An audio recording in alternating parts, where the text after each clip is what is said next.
Hello students, welcome to our channel. This is doctor Aarti Malik, जो कि आपकी केमिस्ट्री की एजुकेटर हूँ। केमिस्ट्री हम लोग पढ़ रहे हैं नेट के एग्ज़ाम के लिए, और आप लोग को पता है कि आजकल ऑर्गेनिक केमिस्ट्री के जो मोस्ट इम्पोर्टेंट टॉपिक्स या मोस्ट इम्पोर्टेंट रिएक्शन मैकेनिज्म है वही हम लोग डिस्कस कर रहे हैं। तो कुछ कुछ रिएक्शन मैकेनिज्म जो है, नेम रिएक्शन मैं डिस्कस कर चुकी हूँ, उसकी वीडियोज़ आपको प्लेलिस्ट में मिल जाएगी। जैसे एल्डोल है, आपकी स्टोक है, नमीन है, ठीक है, कार्बेल अमीन है। तो ये सारी रिएक्शंस जो है हम डिस्कस कर चुके हैं। जो मोस्ट इम्पॉर्टेंट टॉपिक्स हैं जीओसी के, GOC that is general organic chemistry, उसके जो मोस्ट इम्पॉर्टेंट और मोस्टली बेसिक टॉपिक्स हैं जो आपको आगे हायर ऑर्गेनिक रिएक्शंस में हेल्प करेंगे, जैसे कि हाइपर कॉन्जुगेशन है, आपका इंडक्टिव इफेक्ट है, इलेक्ट्रोमेरिक इफेक्ट है, मीजोमेरिक इफेक्ट है, रेजोनेंस क्या होता है, कैसे होता है, ये सारी चीज़ें, और स्टेबिलिटी ऑफ इंटरमीडिएट्स, उनमें से कार्बोकैटायन की स्टेबिलिटी बहुत इंपॉर्टेंट है बच्चों आपके एग्जाम के लिए। बहुत सारे क्वेश्चंस तो आप कार्बोकैटायन की स्टेबिलिटी के बेसिस पे ही प्रोडक्ट आइडेंटिफाई कर सकते हो ऑर्गेनिक में, कि हाँ यहाँ पे ये वाला प्रोडक्ट आपका ज़्यादा कार्बोकैटायन ज़्यादा स्टेबल बन रहा है तो ये वाला प्रोडक्ट बनेगा। तो कार्बोकैटायन की स्टेबिलिटी बहुत इंपॉर्टेंट है, उसको उसके जितने भी फैक्टर्स हैं वो सारे के सारे जरूर कर लीजिए। तो उसी सीरीज में आज का टॉपिक है, आज का जो टॉपिक है हमारा ऑर्गेनिक केमिस्ट्री से है, that is ortho Meta para directing group. आपको पता है कि बेंजीन रिंग जो होती है, बेंजीन बहुत ही famous molecule of organic chemistry, benzene ring जो हमारी होती है, ठीक है, वो क्या है, एरोमेटिक है, वो भी एक एल्कीन है क्योंकि उसके अंदर डबल बॉन्ड्स है, बट कॉन्जुगेटेड एल्कीन है। और बाकी एल्कीन से वो कैसे डिफरेंट है पहले तो ये देखेंगे, क्योंकि तभी हमें समझ आएगा कि बेंजीन जो है बाकी एल्कीन जैसी रिएक्शंस देती है या उनसे कुछ डिफरेंट रिएक्शंस देती है। ठीक है, किस तरीके की रिएक्शन देती है, बेंजीन एक इलेक्ट्रोफाइल वर्क करती है या न्यूक्लियोफाइल वर्क करती है। आपको पता है जितनी भी रिएक्शंस होती हैं ऑर्गेनिक केमिस्ट्री में वो ज़्यादातर एसिड बेस रिएक्शन होती है या फिर इलेक्ट्रोफिलिक न्यूक्लियोफिलिक रिएक्शंस होती है। मतलब एक स्पीसीज के पास इलेक्ट्रॉन डेंसिटी बहुत ज़्यादा है, ठीक है, उसके पास इलेक्ट्रॉन भर भर के हैं, वो इलेक्ट्रॉन रिच स्पीसीज है। दूसरे वाली जो स्पीसी है आपकी, उसके पास इलेक्ट्रॉन की कमी है, ठीक है, तो एक के पास इलेक्ट्रॉन ज़्यादा होते हैं, दूसरे पास इलेक्ट्रॉन की कमी है, तो इलेक्ट्रॉन का ट्रांसफर वहां से, ठीक है, न्यूक्लियोफाइल से इलेक्ट्रोफाइल की तरफ होता है। यही एक बेसिक चीज है, ये बाकी के फैक्टर्स तो आगे जाके आते हैं। एक बेसिक चीज ये होती है ऑर्गेनिक मैकेनिज्म को समझने की, तो वहां पे हमें समझना होता है सारे कंपाउंड जितनी भी फैमिलीज है, चाहे एरोमेटिक है, एलिफेटिक है, ठीक है, साइक्लोएल्केन्स है, हमारी एल्कोहल्स है, ईथर्स है, एमाइड्स है, तो हर किसी का नेचर हमें बस समझ लेना होता है कि ये एज ए इलेक्ट्रोफाइल वर्क करेगा, एज ए न्यूक्लियोफाइल करेगा, इसका कौन सा पोर्शन, कौन सा पॉइंट, कौन सा एटम इलेक्ट्रोफाइल है, इलेक्ट्रोफिलिक सेंटर है या न्यूक्लियोफिलिक सेंटर है। तो अगर आपने ये चीज़ें समझ ली कि कहाँ पे इलेक्ट्रॉन डेंसिटी ज़्यादा है और कहाँ पे इलेक्ट्रॉन डेंसिटी कम है, तो ये जो है आधी प्रॉब्लम आपकी रिएक्शन मैकेनिज्म वाली सॉल्व हो जाएगी। तो हमें सबसे पहले आज का टॉपिक पढ़ने से पहले बेंजीन रिंग किस टाइप की रिएक्शंस देती है वो समझना है। उसके बाद बेंजीन रिंग के ऊपर जब कोई सब्स्टिट्यूएंट लगा दिया जाता है, जिसको हम कहते हैं सब्स्टिट्यूटेड बेंजीन, जैसे कि आपका टॉल्वीन है, ठीक है, टॉल्वीन क्या है आपका, जैसे टॉल्वीन क्या होता है, बेंजीन रिंग के ऊपर अगर मैं यहाँ पे मिथाइल ग्रुप लगा दूं तो इसको हम कहते हैं टॉल्वीन, ठीक है। अगर मैं यहाँ पे COOH ग्रुप लगा दूं तो ये हो जाएगा बेंजोइक एसिड। ये कुछ ऐसे कंपाउंड्स हैं जिनको आप बहुत अच्छे से जानते होंगे, बिल्कुल नए नहीं होंगे आप लोग के लिए। बेंजीन रिंग के ऊपर अगर NH2 ग्रुप लगा दिया जाए तो इसको हम कहते हैं एनिलीन। बेंजीन रिंग के ऊपर अगर OH लगा दिया जाए तो इसको हम कहते हैं फिनोल, ठीक है। तो आज बात होगी इस चीज की, आज हम ये समझेंगे तो जब बेंजीन रिंग के ऊपर कोई भी ग्रुप लग जाता है सब्स्टिट्यूएंट, ये जो लगा है इसको हम कहते हैं सब्स्टिट्यूएंट, ठीक है। तो जब ये सब्स्टिट्यूएंट लग जाता है तो बेंजीन की रिएक्टिविटी पे क्या फर्क पड़ता है, उसकी रिएक्टिविटी बढ़ जाएगी या घट जाएगी। दूसरा, ये जो ग्रुप लगा है ये कोई भी फर्दर आने वाले ग्रुप को ऑर्थो पोजीशन पे भेजेगा या मेटा पे भेजेगा या पैरा पे भेजेगा। आपको पता है दो तरीके के ग्रुप होते हैं, एक ऑर्थो पैरा डायरेक्टिंग और दूसरे मेटा डायरेक्टिंग। सबसे पहले ऑर्थो मेटा पैरा पोजीशन क्या होती है, ये होती है ऑर्थो, ये वाली भी ऑर्थो, ठीक है। एक रिंग के अंदर दो ऑर्थो होती है, 2 मेटा और 1 पैरा। ठीक है, ये वाली पैरा, इसके सामने वाली, इसके पड़ोस में ये 2 ऑर्थो और ये वाली 2 मेटा। तो सारी पोजीशंस अलग अलग है, सब सेम नहीं है, कहीं पे इलेक्ट्रॉन डेंसिटी ज़्यादा है, कहीं पे कम है। ये सारे फैक्टर्स हम समझेंगे। कुछ ग्रुप ऐसे होते हैं जो ऑर्थो पैरा डायरेक्टिंग होते हैं, मतलब आने वाले फर्दर ग्रुप को, अगर इसके ऊपर एक और मिथाइल ग्रुप लगे तो वो कहाँ जाएगा, वो इस पोजिशन पे जुड़ेगा, ठीक है, या इस पे जुड़ेगा, कहीं भी जुड़ सकता है। तो वो चीज़ कैसे डिसाइड होगी, ठीक है, या तो ऑर्थो पे जाए या फिर कहाँ चला जाए, पैरा पे चला जाए। पैरा पे जाएगा तो ये बनेगा, यहाँ पे जाएगा तो 1,2 डाइमिथाइल बेंजीन, यहाँ पे जाएगा तो 1,4 और अगर मेटा पे जाएगा तो 1,3। तो ये चीज डिसाइड कैसे होगी कि आने वाला ग्रुप जो है ऑर्थो पे जाए, मेटा पे जाए या पैरा पे जाए। तो इसी को समझने के लिए पहले हमें कुछ चीज़ें समझनी पड़ेंगी। ग्रुप का नेचर क्या है, ये सारी चीज़ें। तो आज ये सब टॉपिक्स, ये सारी छोटी छोटी चीज़ें हम डिस्कस करेंगे। स्टार्ट करते हैं क्लास को। सबसे पहले बेंजीन के बारे में समझना है, ठीक है। बेंजीन के बारे में हमें क्या करना पड़ेगा, सबसे पहले समझना पड़ेगा कि बेंजीन जो है, जो आपकी नॉर्मल एल्कीन्स होती हैं उनसे कैसे अलग है, ठीक है। एक आपकी नॉर्मल एल्कीन है ये, और एक है बेंजीन। दोनों के अंदर डबल बॉन्ड है, और डबल बॉन्ड जिनके भी अंदर होते हैं हम कहते हैं कि वो एल्कीन्स होती हैं, अनसैचुरेटेड कंपाउंड, और एडिशन रिएक्शंस देती हैं। जैसे इसकी रिएक्शन किसी HCl के साथ कराओ, HCl के साथ अगर इसकी रिएक्शन आप कराओगे तो इसके ऊपर क्या होगा, एडिशन हो जाएगा, किसका, H का और Cl का, ठीक है। तो ये हुई एडिशन रिएक्शन। जितने भी अनसैचुरेटेड कंपाउंड्स होते हैं वो एडिशन रिएक्शन देते हैं। तो क्या ये बेंजीन के साथ भी पॉसिबल है, क्योंकि ये भी तो अनसैचुरेटेड कंपाउंड है। अगर हम इसमें HCl का एडिशन कराएं तो क्या इसमें भी ऐसा होगा, एक तरफ H एक तरफ Cl और एक डबल बॉन्ड टूट जाएगा, फिर फर्दर कराएं तो दूसरा टूट जाएगा। देखिए बेंजीन जो है नॉर्मल एल्कीन से अलग है, क्योंकि बेंजीन होती है एरोमेटिक, ठीक है। एरोमेटिक क्या, इसके अंदर जो पाई इलेक्ट्रॉन्स होते हैं, ठीक है, सिग्मा और पाई इलेक्ट्रॉन्स अल्टरनेशन में है, मतलब एक डबल बॉन्ड, एक सिंगल, फिर डबल, फिर सिंगल, फिर डबल, फिर सिंगल, इस तरीके से डबल सिंगल अगर कहीं पे बॉन्ड हो तो उसको हम कॉन्जुगेशन कहते हैं। और ये कॉन्जुगेशन जब एक रिंग में हो जाए, ठीक है, तो इलेक्ट्रॉन्स जो है यहाँ पूरी रिंग में ऐसे घूमते रहते हैं, ये यहाँ इस पूरी रिंग के ऊपर इलेक्ट्रॉन डेंसिटी ऐसे ऐसे घूमती रहती है, ठीक है, ऐसे एक साइकिल उसमें घूमती रहती है। तो अगर इसका एक बॉन्ड टूट जाएगा तो क्या होगा, ये जो इलेक्ट्रॉन डेंसिटी घूम रही है ये टूट जाएगी, ठीक है। अब इसमें कॉन्जुगेशन सिर्फ यहाँ से यहाँ रह जाएगा, तो एरोमेटिसिटी इसकी डिस्टर्ब हो जाएगी। ये एरोमेटिक है ड्यू टू दिस कि ये जो पाई बॉन्ड्स जो है इसके, ये जो 3 पाई बॉन्ड प्रेजेंट है, ये इन्हीं की वजह से एरोमेटिक है। और आपको पता है कि जब हम ऑर्गेनिक रिएक्शन के अंदर पढ़ते हैं तो सबसे जो डोमिनेट करने वाला फैक्टर होता है वो एरोमेटिसिटी होता है। कहीं पे अगर एरोमेटिसिटी जनरेट हो रही है तो सबसे ज्यादा स्टेबिलिटी आ जाती है। तो बेंजीन रिंग के अंदर क्या चीज है, जो इसकी एरोमेटिसिटी है वो इसकी मेन पहचान है, ये समझ लो। तो एरोमेटिसिटी को ये अपनी नहीं खो सकती। अगर डबल बॉन्ड एक टूट जाएगा, एडिशन रिएक्शन हो जाएगी तो एरोमेटिसिटी खत्म हो जाएगी, कंपाउंड अब एरोमेटिक नहीं रह जाएगा, मतलब अनस्टेबल हो जाएगा कंपाउंड हमारा, क्या हो जाएगा, अनस्टेबल। और कोई भी रिएक्शन अनस्टेबिलिटी की तरफ नहीं जाना चाहती, स्टेबिलिटी की तरफ जाना चाहती है, ये बात मैं आपको बता चुकी हूँ। इसीलिए बेंजीन जो है इलेक्ट्रोफिलिक एडिशन रिएक्शन नहीं देती। इलेक्ट्रोफिलिक रिएक्शन तो देती है पर एडिशन नहीं, सब्स्टिट्यूशन। ये चीज़ आपको, ये पॉइंट यहाँ पे याद रखना है कि नॉर्मल एल्कीन्स जो होती हैं वो इलेक्ट्रोफिलिक एडिशन रिएक्शन देती है, जबकि बेंजीन इलेक्ट्रोफिलिक सब्स्टिट्यूशन रिएक्शन देती है, ओके।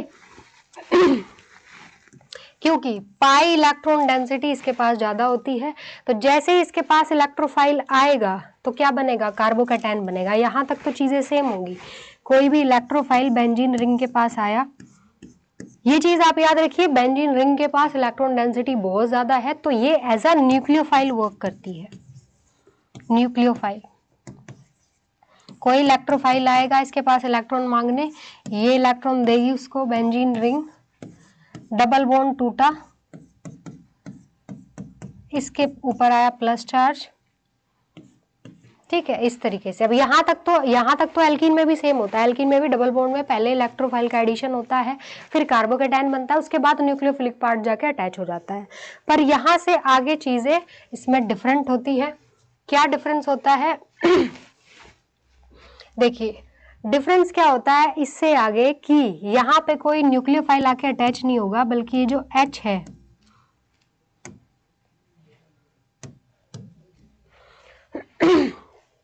यहाँ पे इसकी एरोमेटिसिटी रीस्टोर हो जाती है। अगर आप डबल बॉन्ड वाला प्रोडक्ट बनाओगे, तो अगर डबल बॉन्ड वाला प्रोडक्ट मैं बनाऊं तो कुछ ऐसा बनेगा जो मैंने अभी बनाया था, इस टाइप का।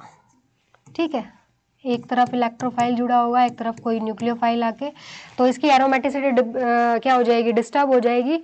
तो एडिशन के बाद प्रोडक्ट ये बनेगा। लेकिन अगर यहाँ से ये वाला H निकाल दिया जाए, ठीक है, अगर इसको यहाँ से H को सब्स्टिट्यूट कर दिया जाए, तो ऐसे वापस से डबल बॉन्ड रीस्टोर हो जाएगा और इलेक्ट्रोफाइल ऐड हो जाएगा। तो बेसिकली इसमें सब्स्टिट्यूशन हुआ है किसका, H का। जो इलेक्ट्रोफाइल आपका ऐड हुआ है वो H को सब्स्टिट्यूट करके हुआ है। इसीलिए इस टाइप की रिएक्शंस को हम एरोमेटिक इलेक्ट्रोफिलिक सब्स्टिट्यूशन रिएक्शंस कहते हैं। तो बेंजीन जो रिएक्शंस देती है वो होती है इलेक्ट्रोफिलिक सब्स्टिट्यूशन रिएक्शन, ना कि एडिशन रिएक्शंस। अब हमें नेक्स्ट देखना है हमारा टॉपिक। बेसिक हमने समझ लिया कि बेंजीन जो है नॉर्मल एल्कीन जैसी नहीं है, उसका नेचर अलग है due to the aromatic nature. Aromatic nature की वजह से वो एडिशन रिएक्शन ना देके, इलेक्ट्रोफिलिक एडिशन रिएक्शन ना देके इलेक्ट्रोफिलिक सब्स्टिट्यूशन रिएक्शंस देती है। अब इफेक्ट और सब्स्टिट्यूएंट ऑन रिएक्टिविटी देखते हैं। देखिए एक क्वेश्चन ये आता है कि एक हमारी नॉर्मल बेंजीन है, ये हमारी नॉर्मल बेंजीन है, ठीक है, और एक हमारी सब्स्टिट्यूटेड बेंजीन है। फॉर एग्जांपल मैं यहाँ पे ले लेती हूँ टोल्यूइन, ठीक है, ये है टोल्यूइन और ये है बेंजीन। इलेक्ट्रोफाइल है एक हमारा, ठीक है। दोनों की इलेक्ट्रोफिलिक रिएक्शंस को अगर कंपेयर करें तो हमारा सवाल ये है कि कौन सी ज्यादा रिएक्टिव होगी। इलेक्ट्रोफाइल अगर इलेक्ट्रॉन मांगने के लिए दोनों के पास जाए तो इनमें से कौन सी जल्दी से जो है इलेक्ट्रॉन रिलीज करेगी। तो क्वेश्चन ये है कि सब्स्टिट्यूटेड बेंजीन या नॉर्मल बेंजीन, दोनों में से कौन सी ज्यादा रिएक्टिव होती है इलेक्ट्रोफिलिक रिएक्शंस देने के लिए। तो ये चीज हमें समझनी है, और इसको समझने के लिए देखना होगा ये जो सब्स्टिट्यूएंट है, सारा कुछ डिपेंड करता है इसके ऊपर। ठीक है, आपने देखा है कि जो रिएक्शंस होती है उसमें बेंजीन रिंग एक्ट करती है एज अ न्यूक्लियोफाइल। ठीक है, न्यूक्लियोफाइल कौन होते हैं, जिनके पास इलेक्ट्रॉन्स होते हैं दूसरों को देने के लिए। तो जितने ज्यादा इलेक्ट्रॉन्स होंगे देने के लिए उतना जो है न्यूक्लियोफिलिक नेचर बढ़ेगा, और जितना न्यूक्लियोफिलिक नेचर बढ़ेगा उतनी रिएक्टिविटी भी बढ़ेगी। दूसरी चीज आपने ये भी देखी थी कि जब न्यूक्लियोफिलिक रिएक्शन होती है तो इंटरमीडिएट जब आपकी इलेक्ट्रोफिलिक सब्स्टिट्यूशन रिएक्शन होती है तो बीच में कार्बोकेटायन बनता है एज एन इंटरमीडिएट। तो कार्बोकेटायन को स्टेबलाइज कौन करेंगे, जो इलेक्ट्रॉन डोनेटिंग ग्रुप है ना। तो इलेक्ट्रॉन डोनेटिंग ग्रुप जो है इस रिंग की रिएक्टिविटी को बढ़ा देंगे। ठीक है, जो ग्रुप यहाँ पे इलेक्ट्रॉन डोनेट करने वाला आएगा वो इसकी रिएक्टिविटी को क्या करेगा, बढ़ा देगा, और जो ग्रुप यहाँ पे इलेक्ट्रॉन विड्रॉ करने वाला होगा वो इसकी रिएक्टिविटी को घटा देगा। तो दोनों तरीके से आप समझ सकते हो। कौन कौन से पॉइंट से समझ सकते हो, पहला तो कि बेंजीन रिंग न्यूक्लियोफाइल होती है, न्यूक्लियोफिलिक होती है, न्यूक्लियोफाइल की तरह बिहेव करती है, तो उसके पास जितनी ज्यादा इलेक्ट्रॉन डेंसिटी होगी वो उतना ज्यादा रिएक्टिव होगी। और इलेक्ट्रॉन डेंसिटी कौन बढ़ाएंगे, electron donating group electron density को इंक्रीज करेंगे, और इलेक्ट्रॉन विड्रोइंग ग्रुप जो है इलेक्ट्रॉन डेंसिटी को कम करेंगे। दूसरा, कार्बोकेटायन बन रहा है इंटरमीडिएट, तो जो चीज इंटरमीडिएट को, कार्बोकेटायन को स्टेबलाइज करेगी उससे रिएक्टिविटी बढ़ेगी, और जो डिस्टेबलाइज करेगी उससे रिएक्टिविटी घटेगी। तो जो इलेक्ट्रॉन डोनेटिंग ग्रुप होते हैं, ठीक है, वो रिंग को एक्टिवेट कर देते हैं, तो उनको हम एक्टिवेटिंग ग्रुप कहते हैं, और वो होते हैं आपके ज्यादातर ऑर्थो पैरा डायरेक्टिंग। ठीक है, हेलोजन को छोड़ दो, हेलोजन का केस अलग से पढ़ेंगे। ज्यादातर जो है आपके जो एक्टिवेटिंग ग्रुप होते हैं, जो बेंजीन रिंग को और ज्यादा एक्टिवेट कर देते हैं, तो वो बेंजीन रिंग से भी ज्यादा रिएक्टिव, सब्स्टिट्यूटेड बेंजीन जो है नॉर्मल बेंजीन से भी ज्यादा रिएक्टिव हो जाती है। तो ऐसे एक्टिवेटिंग ग्रुप होते हैं ऑर्थो पैरा डायरेक्टर, जैसे कि मिथाइल है। मिथाइल ग्रुप आपको पता है कि प्लस आई के थ्रू इलेक्ट्रॉन डोनेट करता है, तो बेंजीन रिंग को इलेक्ट्रॉन डोनेट कर रहा है तो it will be ortho para director. ठीक है, ये एक्टिवेटिंग ग्रुप है, बेंजीन रिंग को एक्टिवेट कर रहा है और ऑर्थो पैरा डायरेक्टर है। और जो ग्रुप इलेक्ट्रॉन डेंसिटी विड्रॉ करेंगे, जैसे कि नाइट्रो, नाइट्रो बहुत ही फेमस इलेक्ट्रॉन विड्रॉइंग ग्रुप है, NO2। बेंजीन रिंग से इलेक्ट्रॉन डेंसिटी विड्रॉ कर रहा है, इलेक्ट्रॉन डेंसिटी खींच रहा है। जब ये इससे इलेक्ट्रॉन डेंसिटी खींच रहा है तो क्या होगी, रिंग की न्यूक्लियोफिलिसिटी घट जाएगी। इसका मतलब ये होगा कि ये एक डीएक्टिवेटिंग ग्रुप है और ये मेटा डायरेक्टर्स होते हैं। आने वाला ग्रुप, अब कोई भी अगर ग्रुप आएगा तो वो मेटा पे जाएगा, यहाँ पे या तो ऑर्थो पे जाएगा या फिर पैरा पे जाएगा। तो ये सिंपल सी कहानी है, कहानी बहुत सिंपल है, पर इसके पीछे की, ये तो मैंने आपको बोल के बता दी ये चीज़ ऐसे है, इसके पीछे की इसके पीछे जो रीज़न है वो समझना है और सारे ग्रुप को हमें समझना है कि कौन कौन से ग्रुप जो कॉमन है और आप उसको कैसे आइडेंटिफाई करोगे।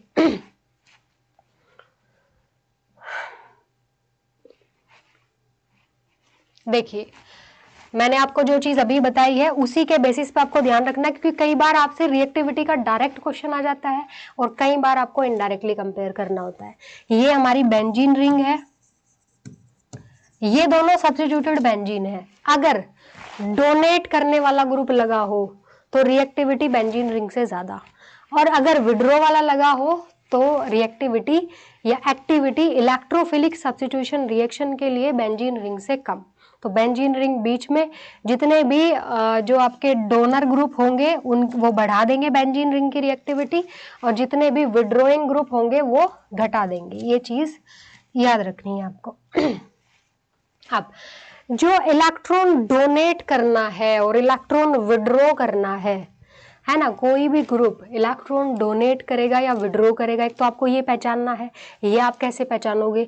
दूसरा, किस मैकेनिज्म के थ्रू इलेक्ट्रॉन डोनेट या विड्रॉ कर रहा है, उससे भी फर्क पड़ेगा। ये चीज़ मैं आपको पहले भी समझा चुकी हूँ कि 3 मैकेनिज्म बेसिकली होती है। एक तो इंडक्टिव इफेक्ट होता है प्लस आई और माइनस आई, दूसरा होता है आपका हाइपर कॉन्जुगेशन, ठीक है, तीसरा आपका होता है रेजोनेंस के थ्रू इलेक्ट्रॉन डोनेट या विड्रॉ करना, जिसको हम मीजोमेरिक इफेक्ट कहते हैं, प्लस एम और माइनस एम। तो यूजुअली आप इन दो के बारे में ज्यादा पढ़ते हो, हाइपर कॉन्जुगेशन के बारे में आपने कम पढ़ा होगा। और हाइपर कॉन्जुगेशन के लिए को हम बेसिकली यूज करते हैं कार्बोकैटायंस के केस में या फिर जो है एल्कीन की स्टेबिलिटी को कंपेयर करने में।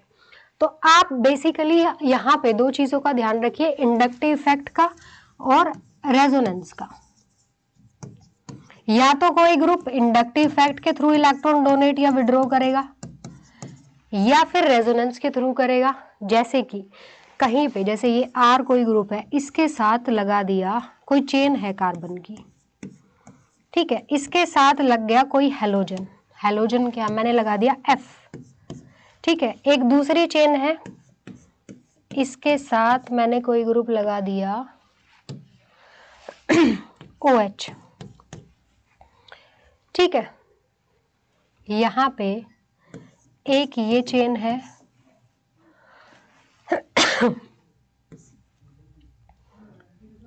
यहाँ पे लगा दिया NO2 ग्रुप, ठीक है।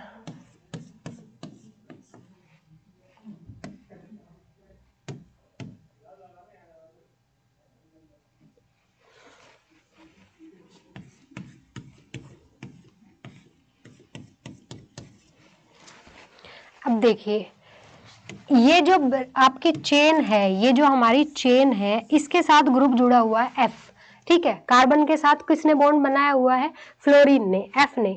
तो आपको पता है कि कार्बन और फ्लोरीन के बीच में क्या इलेक्ट्रोनेगेटिविटी डिफरेंस है, तो इसका जो इलेक्ट्रॉन पेयर होगा वो फ्लोरीन की तरफ ज्यादा होगा, तो फ्लोरीन के ऊपर डेल नेगेटिव, इसके ऊपर डेल पॉजिटिव। आगे ऐसे ही ये क्या करेगा, इलेक्ट्रॉन विड्रॉ करेगा फ्लोरीन इस कार्बन से, ये वाला कार्बन करेगा इससे और ये वाला इससे। तो चेन में जब इलेक्ट्रॉन विड्रॉ इस तरीके से हो, ठीक है, सिग्मा इलेक्ट्रॉन का, ठीक है, सिग्मा इलेक्ट्रॉन स्लाइटली शिफ्ट हो जाते हैं मोर इलेक्ट्रोनेगेटिव एटम की तरफ। तो यहाँ पे इस इफेक्ट को हम कहते हैं इंडक्टिव इफेक्ट, और ये इफेक्ट जो है सिर्फ 3 कार्बन एटम तक ही वैलिड होता है, डिस्टेंस के ऊपर डिपेंड करता है। जैसे ही दूर जाते जाओगे ग्रुप से तो ये इसका इम्पैक्ट कम होता जाएगा, तो ये उतना स्ट्रॉन्ग नहीं है। जबकि रेजोनेंस की अगर मैं बात करूँ तो रेजोनेंस में क्या होता है कि जैसे इसके पास लोन पेयर है, ये लोन पेयर डोनेट करेगा यहाँ और ये जाएगा यहाँ, तो रेजोनेंस ये वाला इलेक्ट्रॉन विड्रॉ कर रहा है -I के थ्रू, इंडक्टिव इफेक्ट के थ्रू। ये यहाँ पे डोनेट कर रहा है अपने लोन पेयर को ऑक्सीजन, किसके थ्रू? +M के थ्रू, रेजोनेंस के थ्रू, और इसको हम कहते हैं मीजोमेरिक इफेक्ट। तो अलग अलग ग्रुप जो है किस मैकेनिज्म के थ्रू इलेक्ट्रॉन विड्रॉ, या तो वो सिग्मा के बॉन्ड के इलेक्ट्रॉन्स विड्रॉ कर रहा है तो उसको हम इंडक्टिव इफेक्ट कह देते हैं। अगर लोन पेयर का डीलोकलाइजेशन हो रहा है पाई बॉन्ड के साथ तो वो रेजोनेंस हो जाता है। तो रेजोनेंस डोमिनेट करता है इंडक्टिव इफेक्ट के ऊपर, ये फैक्ट आपको ध्यान रखना है। ओके, अब आपको ग्रुप पहचानना है, विड्रॉ भी कर सकता है रेजोनेंस के थ्रू और डोनेट भी कर सकता है। विड्रॉ करेगा तो -M मतलब मीजोमेरिक, और अगर डोनेट करेगा तो +M, ऐसे ही होता है इंडक्टिव इफेक्ट के साथ। जैसे CH3 है, CH3 आपको पता है इलेक्ट्रॉन क्या है? डोनेटिंग ग्रुप है, तो +I इफेक्ट होता है इसका, इसको हम +I वाला बोलते हैं। नाइट्रो है, नाइट्रो -M है, ठीक है, क्योंकि ये इलेक्ट्रॉन विड्रॉ करेगा ऐसे रेजोनेंस के थ्रू। तो आपको ग्रुप को पहचानना है कि वो कौन सा है, डोनेट कर रहा है कि विड्रॉ कर रहा है। और अगर आपको 2 ग्रुप डोनेटिंग दे दिए तो फिर आप कैसे किसको बताओगे कि कौन सा ज़्यादा रिंग को एक्टिवेट कर रहा है, कौन सा कम कर रहा है? तो वो डिपेंड करेगा कि कौन सा इफेक्ट ज़्यादा डोमिनेटिंग है, वो एक हम टेबल अभी डिस्कस करेंगे। तो देखिए, अगर कोई सब्स्टिट्यूएंट जैसे मिथाइल लग गया टोल्यूइन के अंदर, तो मिथाइल ग्रुप जो है इलेक्ट्रॉन डोनेट करता है +I के थ्रू। ये बात मैं आपको समझा चुकी हूँ इंडक्टिव इफेक्ट वाली वीडियो में। तो यहाँ पे लगा है +I इफेक्ट, तो ये रिंग को क्या करेगा? एक्टिवेट करेगा ड्यू टू +I इफेक्ट। ठीक है, अब यहाँ पे ये वाला जो है इसके ऊपर प्लस चार्ज है, तो ऑब्वियसली क्या है? इलेक्ट्रॉन की कमी है तो इलेक्ट्रॉन खींचेगा, किससे खींचेगा? रिंग से खींचेगा, तो ये -I इफेक्ट है। ये रिंग को क्या कर रहा है? डीएक्टिवेट कर देगा for electrophilic substitution reaction.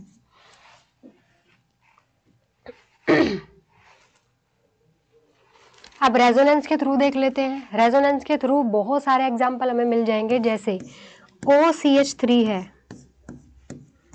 OCH3। Resonance के थ्रू आप पहचानोगे कैसे? रेजोनेंस के थ्रू पहचानने का तरीका ये है कि बेंजीन रिंग से जुड़ा हुआ जो एटम होगा उसके पास अगर लोन पेयर है तो वो अपने लोन पेयर को डोनेट करेगा। ठीक है, अपने लोन पेयर को रिंग के अंदर डोनेट करेगा, तो वहां पे लगेगा +M इफेक्ट। -I भी यहाँ पे लग रहा है क्योंकि ये कार्बन है और ये ऑक्सीजन है, तो कार्बन और ऑक्सीजन जहाँ पे एक भी सिग्मा बॉन्ड अगर बना है 2 एटम के बीच में और इलेक्ट्रोनेगेटिविटी डिफरेंस आ जाए तो इंडक्टिव इफेक्ट अपने आप से हो जाता है। तो यहाँ पे -I भी लग रहा है और +M भी लग रहा है। ठीक है, दोनों इफेक्ट लग रहे हैं। OCH3 जो ग्रुप है वो 2 तरीके के इफेक्ट शो कर रहा है, -I भी और +M भी, लेकिन +M डोमिनेट कर जाता है। तो आपको इस तरीके से एक एक ग्रुप को पहचानना है कि कौन सा इफेक्ट डोमिनेट कर रहा है। तो ये लोन पेयर यहाँ पे अपना डोनेट करेगा और ये जाएगा यहाँ पे, तो इसकी आप रेजोनेटिंग स्ट्रक्चर बनाते जाइए।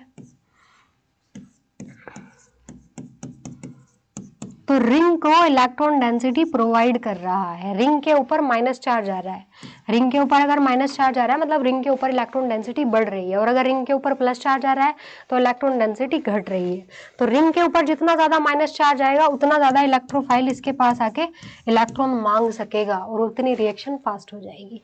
तो आगे फर्दर आप इसको डीलोकलाइज करा सकते हो, ये वाला यहाँ जाए और ये वाला यहाँ जाए। ठीक है, तो कौन सी स्ट्रक्चर बन के आएगी? ये पैरा पे चला जाएगा, ये यहाँ और ये गया आपका माइनस चार्ज कहाँ? पैरा पे। ठीक है, अब वापस से अगर इसको डीलोकलाइज कराओगे तो फिर से ऑर्थो पे आ जाएगा, ये यहाँ और ये यहाँ। ये होती है रेजोनेटिंग स्ट्रक्चर्स, ये कोई रिएक्शन नहीं हो रही, these are resonating structures, delocalization of charge. ठीक है, ये यहाँ ये यहाँ और यहाँ पे माइनस। अब इस पूरी मैकेनिज्म में ये जो OCH3 ग्रुप है आपका, ये इलेक्ट्रॉन डोनेट कर रहा है रेजोनेंस के थ्रू, जिसको हम मीजोमेरिक इफेक्ट कहते हैं, प्लस m बोलेंगे, और इंडक्टिव इफेक्ट के थ्रू इलेक्ट्रॉन विड्रॉ कर रहा है, बट दोनों में डोमिनेट करता है हमेशा रेजोनेंस। जब कहीं भी इंडक्टिव इफेक्ट और रेजोनेंस को कंपेयर करना हो, या इंडक्टिव इफेक्ट और मीजोमेरिक इफेक्ट को कंपेयर करना हो, तो आपको ध्यान रखना है कि मीजोमेरिक इफेक्ट या रेजोनेंस हमेशा डोमिनेट करेगा। तो इसका ओवरऑल नेचर यहाँ पे डोनेटिंग है, ओवरऑल ये डोनेट कर रहा है और रिंग को एक्टिवेट कर रहा है। अब ये जो मैंने 3 स्ट्रक्चर्स यहाँ पे बनाई है, अगर आप ध्यान से देखो, यहाँ पे जो माइनस चार्ज है वो कौन कौन सी पोजीशन पे आया है। एक बार माइनस चार्ज यहाँ पे आया, ये कौन सी पोजीशन है, ऑर्थो। दूसरी बार कहाँ पे आया, यहाँ पे, ये कौन सी पोजीशन है, पैरा। और तीसरी बार जो आया वो फिर से ऑर्थो पे आ गया। तो माइनस चार्ज जो है 2 बार ऑर्थो पे आया, 2 ऑर्थो पोजीशंस होती है, दोनों ऑर्थो पे आया, पैरा पे आया, मेटा पे नहीं आया। ये चीज यहाँ ध्यान रखने वाली है। सिर्फ 2 ऑर्थो पोजीशन और एक पैरा पोजीशन पे ही माइनस चार्ज आया है। मतलब ये जो OCH3 ग्रुप है, इसने electron density particular 3 carbon at ring की 3 पोजीशन पे ही इसने इलेक्ट्रॉन डेंसिटी बढ़ाई है। और वो 3 पोजीशन कौन कौन सी है आपकी, ऑर्थो, ऑर्थो और पैरा। ठीक है, तो बाकी 2 कार्बन एटम के पास इलेक्ट्रॉन डेंसिटी कम है, इन 3 के पास बाकी 2 से ज्यादा है। तो जो आने वाला ग्रुप होगा, आने वाला जो जब इलेक्ट्रोफिलिक सब्स्टिट्यूशन रिएक्शन होगी तो इलेक्ट्रोफाइल आएगा ऑब्वियसली। तो जब कोई इलेक्ट्रोफाइल आएगा इसके पास तो वो कहाँ जाएगा, आप ये समझो कि ये हमारी रिंग है। ठीक है, ये क्या है, हमारी रिंग है टॉल्यूइन की। अभी मैं बेंजीन की बात नहीं कर रही, टॉल्यूइन की कर रही हूँ। टॉल्यूइन में भी ऑब्वियसली एक बेंजीन रिंग ही है, बट अब आपको ये समझना है कि जब इसके ऊपर, अभी नॉर्मल जब बेंजीन थी तब बात अलग थी, तब तो जो 6 के 6 कार्बन है वो एक जैसे हैं। जब नॉर्मल बेंजीन है तब 6 के 6 कार्बन एक जैसे है, कोई ऑर्थो पैरा मेटा पोजीशन नहीं है, सारे कार्बन एक जैसे हैं। कोई भी इलेक्ट्रोफाइल आएगा कहीं भी जाए, क्योंकि सब पे इलेक्ट्रॉन डेंसिटी बराबर है। बट जैसे ही इसके ऊपर CH3 ग्रुप लग गया तो इस ग्रुप ने क्या किया, ये जो 6 कार्बन थे इनके ऊपर क्या किया, डिवाइड एंड रूल। मतलब 6 को इनके साथ क्या किया कि 3 के ऊपर इलेक्ट्रॉन डेंसिटी बढ़ा दी, एक इसके और एक इसके। तो ये जो 3 कार्बन है, एक ये और एक ये तीनों कार्बन के ऊपर इलेक्ट्रॉन डेंसिटी ज्यादा है, माइनस चार्ज है। और बाकी ये जो 2 कार्बन है हमारे, ये इनके पास इलेक्ट्रॉन डेंसिटी रिलेटिवली कम है। तो अगर कोई इलेक्ट्रॉन मांगने आएगा इसके पास, इस वाली रिंग के पास कोई भी इलेक्ट्रोफाइल आया, सपोज करो H+ ही आ गया, H+ इलेक्ट्रोफाइल है, कोई भी आ सकता है जिसके पास इलेक्ट्रॉन्स की कमी हो। इसके पास इलेक्ट्रॉन्स की कमी है, ये इसके पास इलेक्ट्रॉन मांगने के लिए आया है, तो कहाँ पे जाएगा, ये कौन से कार्बन के पास जाएगा, ये जाएगा या तो इस कार्बन के पास, या फिर इसके पास, और या फिर इसके पास। इन दोनों के पास ऑब्वियसली ब्लू वालों के पास नहीं जाएगा, क्योंकि उनके पास इलेक्ट्रॉन कम है। तो जब कोई सब्स्टिट्यूएंट लग जाता है बेंजीन रिंग के ऊपर, वो कुछ पर्टिकुलर पोजीशन पे इलेक्ट्रॉन डेंसिटी बढ़ा देगा या घटा देगा। तो ये जो क्या करते हैं, ये जो डोनेटिंग वाले ग्रुप है, ये ऑर्थो और पैरा पोजीशन पे, ऑर्थो एंड पैरा पोजीशन पे इलेक्ट्रॉन डेंसिटी बढ़ा देते हैं। ठीक है, तो इसीलिए आने वाला ग्रुप ऑर्थो और पैरा पोजीशन पे जाता है, इसीलिए हम इनको ऑर्थो पैरा डायरेक्टर्स बोलते हैं। जबकि जो विड्रॉइंग वाले होंगे वो क्या करेंगे, ऑर्थो और पैरा पे घटा देंगे, वो क्या करेंगे, ऑर्थो और पैरा पोजीशन पे इलेक्ट्रॉन डेंसिटी कम कर देंगे। तो इसलिए आने वाला ग्रुप को मजबूरी में जाना पड़ेगा मेटा वाले के पास। तो ये कहानी है पूरी की पूरी।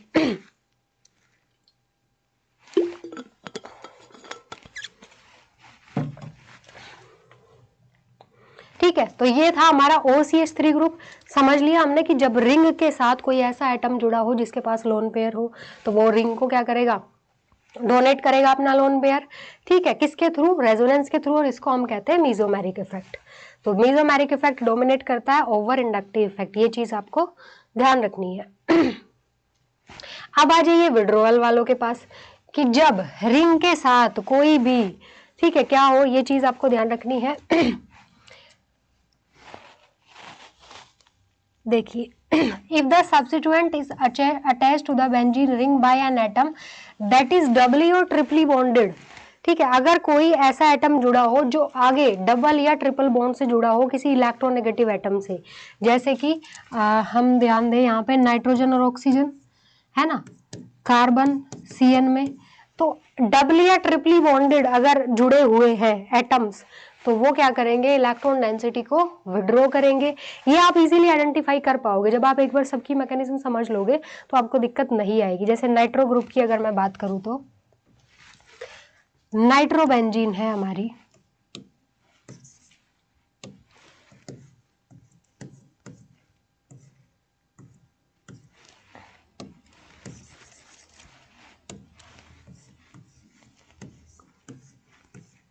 ये है हमारी नाइट्रोबेंजीन।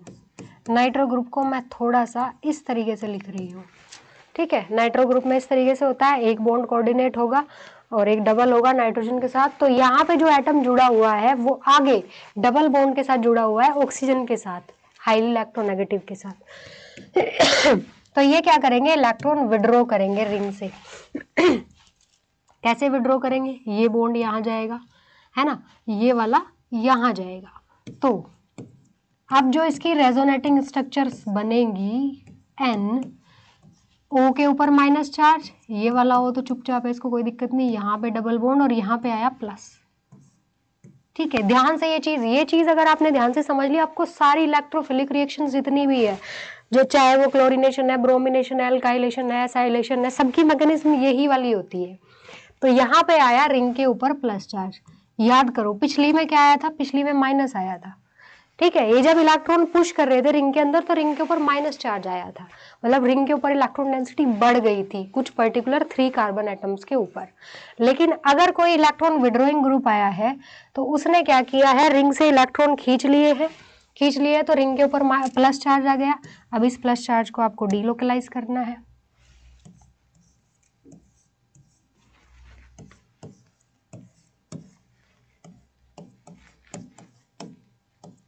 ऊपर वाला ग्रुप तो ऐसे ही रहेगा, ये चार्ज जो है रिंग के ऊपर घूमता रहेगा। यही होता है इसका रिंग का एरोमेटिक नेचर, कि चार्ज प्लस हो या माइनस रिंग के ऊपर घूमता रहता है, एक एटम के ऊपर नहीं रहता, इसीलिए स्टेबल होती है बेंजीन रिंग।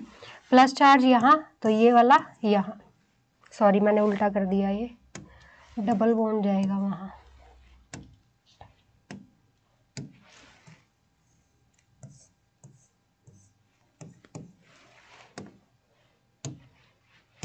डबल बॉन्ड यहाँ, तो प्लस चार्ज कहाँ जाएगा, यहाँ पे, ये आया प्लस चार्ज, ठीक है। अब डबल बॉन्ड यहाँ जाएगा, तो ये चीज आपको ध्यान रखनी है, जो एरो लगते हैं इलेक्ट्रॉन, जहाँ पे इलेक्ट्रॉन डेंसिटी ज्यादा है वहां से जिधर कम है उसकी तरफ लगते हैं। यहाँ इस कार्बन के ऊपर प्लस चार्ज है, तो प्लस चार्ज, जब इसके पास इलेक्ट्रॉन ही नहीं है तो इसकी तरफ से एरो नहीं लगेगा। इस डबल बॉन्ड के पास 2 इलेक्ट्रॉन्स है, यहाँ से एरो लगेगा, तो ये इधर जाएगा, ये डबल बॉन्ड इधर और प्लस चार्ज इधर। अब आप यहाँ पे एक चीज नोटिस कीजिए कि जो प्लस चार्ज है वो कौन कौन से कार्बन एटम के ऊपर डीलोकलाइज हो रहा है। एक तो इसके ऊपर हो रहा है, और ये कौन सी पोजीशन है, ऑर्थो। दूसरा इसके ऊपर ये कौन सी पोजीशन है, पैरा। और तीसरा इसके ऊपर ये कौन सी पोजीशन है, ऑर्थो। तो अगर मैं इसको ऐसे लिख दूं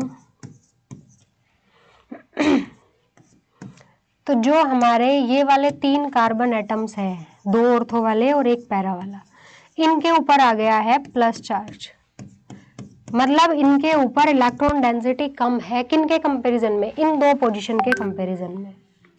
ये जो 2 पोजीशन है मेटा वाली, इनके ऊपर प्लस चार्ज नहीं है, तो जहां प्लस चार्ज है वहां पे इलेक्ट्रॉन डेंसिटी कम है। अब आने वाला जो इलेक्ट्रोफाइल होगा, कोई भी आने वाला इलेक्ट्रोफाइल अगर इसके पास आएगा इलेक्ट्रॉन मांगने, तो जो मतलब भिखारी से थोड़ी ना मांगेगा, जिसके पास इलेक्ट्रॉन है ही नहीं उससे थोड़ी मांगेगा। प्लस प्लस में रिपल्शन होगा, ऐसे समझ लो। तो ये जाएगा उनके पास जिनके पास इसको इलेक्ट्रॉन दिखेंगे। तो इसीलिए जो इलेक्ट्रॉन विड्रॉइंग ग्रुप अगर कोई लग जाता है बेंजीन रिंग के ऊपर, तो वो ऑर्थो और पैरा पोजीशन पे इलेक्ट्रॉन डेंसिटी कम कर देता है। तो इस वजह से ये 3 पोजीशन अब किसी को इलेक्ट्रॉन डोनेट करने के लायक नहीं रही।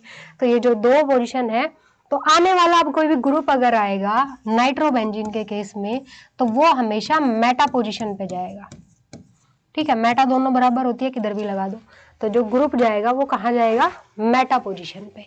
तो ये जो जितने भी इलेक्ट्रॉन विड्रॉइंग ग्रुप होते हैं, ठीक है, वो बेंजीन रिंग को डीएक्टिवेट कर देते हैं, क्योंकि रिंग से इलेक्ट्रॉन डेंसिटी विड्रॉ कर रहे हैं, तो वो डीएक्टिवेटर्स कहलाते हैं और मेटा डायरेक्टिंग ग्रुप होते हैं। तो दो तरीके के ग्रुप, ऑर्थो पैरा डायरेक्टर्स और मेटा डायरेक्टर्स। जो ग्रुप ऑर्थो पैरा डायरेक्शन पे इलेक्ट्रॉन डेंसिटी बढ़ा देंगे वो ऑर्थो पैरा डायरेक्टर्स, जो ऑर्थो पैरा पे बढ़ा देंगे वो मेटा, घटा देंगे वो मेटा डायरेक्टर्स। तो ये चीज थी। अब कुछ ग्रुप्स यहाँ पे दिए हुए हैं, इनको हम क्लासिफाई कर सकते हैं। इनको हम इस चीज के बेसिस पे क्लासिफाई करना है कि indicate whether it donates electron inductively, withdraw electrons inductively. मतलब आपको बताना है कि प्लस आई और माइनस आई है या फिर प्लस एम और माइनस एम है। इलेक्ट्रॉन डोनेट कर रहा है कि विड्रॉ कर रहा है, और कौन सी मैकेनिज्म के थ्रू कर रहा है। तो थोड़ा सा आप जो है वीडियो को पॉज करके ट्राई कर सकते हैं।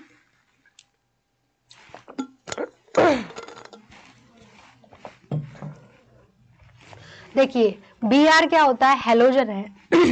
अगर, क्योंकि रिंग में क्या है, जब आप रिंग की बात करते हो तो रिंग में अगर बी आर जोड़ दूं मैं, तो यहाँ पे कार्बन है, तो कार्बन और बी आर के बीच में बॉन्ड बनेगा, है ना। तो कार्बन और ब्रोमीन के बीच में इलेक्ट्रॉन नेगेटिविटी किसकी ज्यादा, ब्रोमीन की। तो हेलोजेंस तो हाईली इलेक्ट्रोनेगेटिव होते हैं, तो बी आर यहाँ पे माइनस आई इम्पैक्ट लगाएगा। अगर बात करूं इसकी COCH3, कार्बोनिल ग्रुप कहीं पे भी आ जाए हमेशा क्या होता है, इलेक्ट्रॉन विड्रॉइंग ग्रुप होता है। तो ये क्या करेगा, इलेक्ट्रॉन विड्रॉ करेगा रिंग से, और किसके थ्रू, रेजोनेंस के थ्रू, तो माइनस एम। OCH3 डोनेट करेगा रिंग के साथ, जब कुछ ऐसा जुड़ जाए जिसके पास लोन पेयर हो तो वो डोनेट करेगा। तो ये यहाँ पे डोनेट करेगा प्लस एम के थ्रू, और विड्रॉ भी करेगा माइनस आई के थ्रू, क्योंकि कार्बन और ऑक्सीजन के बीच में इलेक्ट्रोनेगेटिविटी डिफरेंस भी तो है। यहाँ पे कार्बन है, यहाँ पे ऑक्सीजन है, ये लोन पेयर अपना डोनेट कर रहा है, वो इसका नेचर अलग है, बट जो इसका इलेक्ट्रोनेगेटिव नेचर है वो तो कर रहेगा ना। तो प्लस एम भी है और माइनस आई भी है, बट डोमिनेट करेगा प्लस एम। यहाँ पे देखिए अल्काइल ग्रुप है इथाइल, तो ये प्लस आई होता है।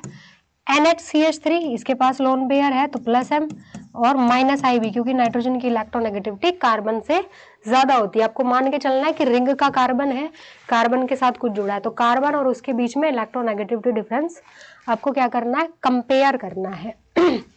ओके जिसके ऊपर प्लस चार्ज आया हो वो तो क्या करेगा, वो तो इलेक्ट्रॉन को विड्रॉ करेगा रिंग से, तो ये क्या करेगा, माइनस आई।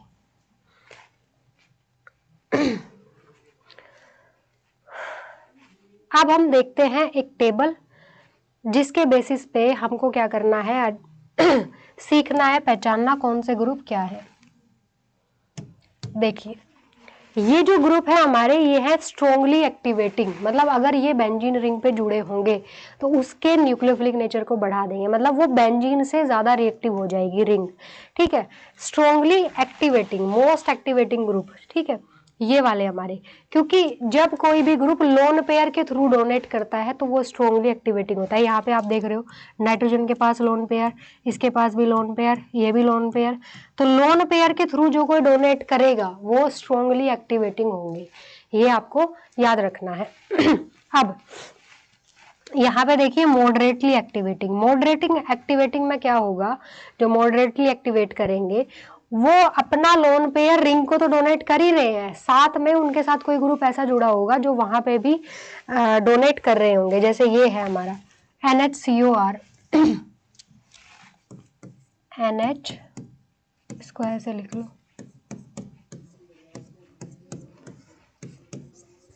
एमाइड है, तो ये अगर रिंग के साथ जुड़ा है ऐसे इधर, इसके पास है लोन पेयर, ठीक है, लोन पेयर जुड़ा हुआ है तो ऑब्वियसली प्लस एम इफेक्ट होगा, डोनेट तो करेगा, ये इधर डोनेट करेगा रिंग को, लेकिन ये इधर भी तो डोनेट कर रहा है, क्योंकि इधर भी इसके पास क्या है, कॉन्जुगेशन है। तो क्रॉस कॉन्जुगेशन इसको कहते हैं, जब दोनों तरफ कॉन्जुगेशन हो रहा हो तो क्रॉस कॉन्जुगेशन कहते हैं। तो इसका लोन पेयर इधर भी जा रहा है, इधर भी जा रहा है, तो उतना इफेक्टिवली इधर डोनेट नहीं कर पाएगा, तो इस वजह से ये मॉडरेटली एक्टिवेटिंग होते हैं।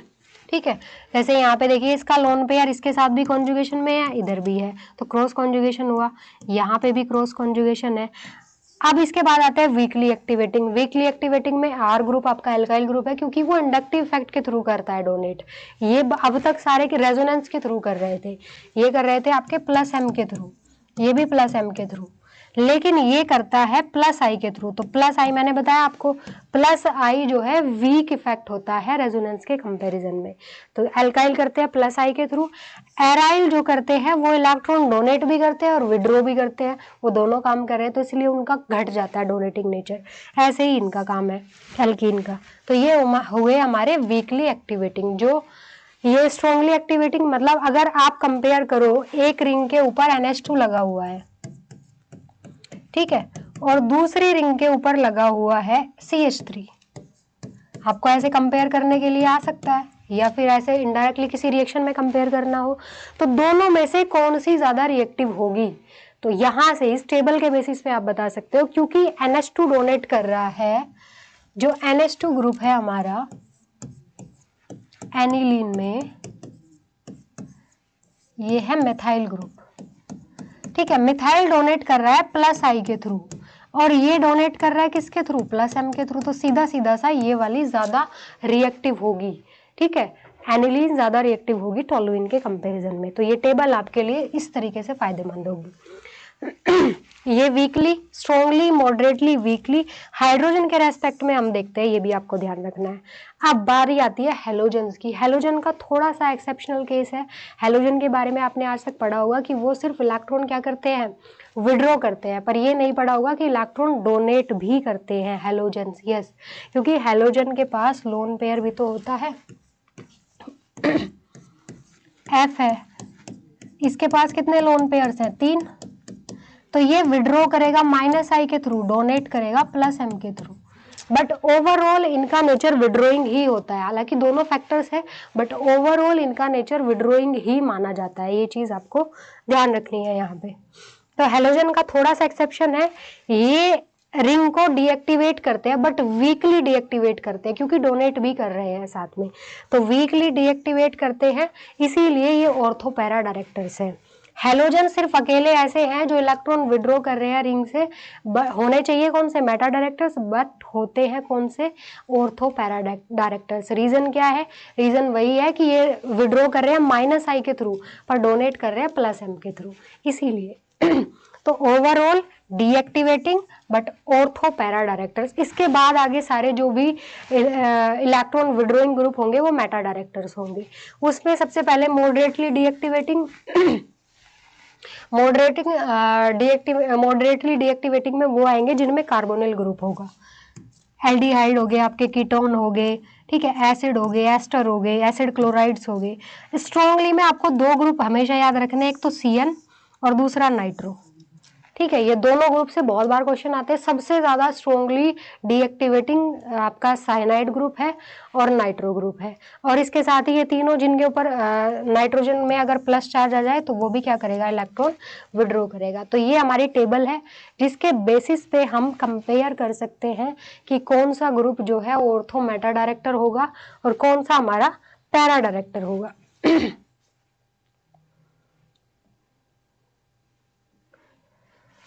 तो आई होप कि आपको ये चीज़ें समझ आई होंगी कि ऑर्थो मेटा पैरा डायरेक्टर्स क्या होते हैं और किस तरीके से उनको देखा जाता है।